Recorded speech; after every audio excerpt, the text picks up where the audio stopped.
Hello everybody, this is Kenny again with the Natural State Gardener. Today's kind of a sad day for Christina. Kind of really a sad day for all of us. As you can see, our banana trees, her prized banana trees, have succumbed to the frost that we've had. We've had a few nights of frost, and here it is first day of December, so I suppose it's time. But as you can see, the frost has hit them, and I'm going to show you how we preserve our bananas. Last year, we got down to -9. It stayed below zero for 30 plus hours, and we had 14 inches of snow. We never had that, and they're not supposed to be that hardy, but they were, and here's how we preserved them. As a matter of fact, last year I think we only had 3, maybe 4 stalks. This is what it all came up off of the mother bulb, I suppose, from last year. But you can see how big they are and heavy they are, and they are just absolutely dripping full of water. See that? You see that? But anyway, so I'll show you how we cut these things down and what we do with them and how we ensure that we're going to have some next year. Let me find, this is the only thing you have to do, and you would have never convinced me that it would have worked, but it did for us.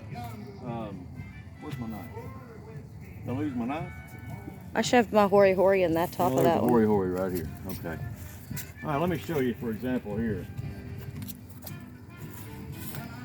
Take one of these bigger stems, stalks. Come up here, honey, and show them what kind of a cluster that this is in here. You can see how they've all came up off of 1 or 2 bulbs. That's the original bulb. There's a plant in the way. she said. But anyway, here's how easy it is. It is one whack, and they come down. But I'm going to try it to get more of it. There you go, just like that. And look at the water content in that. I mean, we hadn't had a rain in over a week. And look at that, how these things gather and hold water is just amazing and beyond me. And edible. They say they're edible. The whole stalk and everything is edible. And here's what we're going to do with them so they can live again. I'm going to put them in the compost pile. So all I do, these make great nitrogen for your compost. But this is the easy part. This is the fun part. You just come through here and just bang these out. Just like that. Put that in your compost pile and they will live again in something else. Maybe a rose bush, maybe a hydrangea, we don't know, but they will make compost and they will have a chance to live again. So anyway, that's what we do. Now once we get through and get all these off the ground, get them cut, I'm going to come back in here. I'll come back in here with a sawzall or a handsaw or something, and I'll cut these things off as flush with the ground as I can. Too much work to do it like this, but I'll take like a handsaw or something. Anyway, you get the idea. And we'll come back. Put your hand over the top of that stalk so you can get like a idea of how big it is. I mean, it's huge.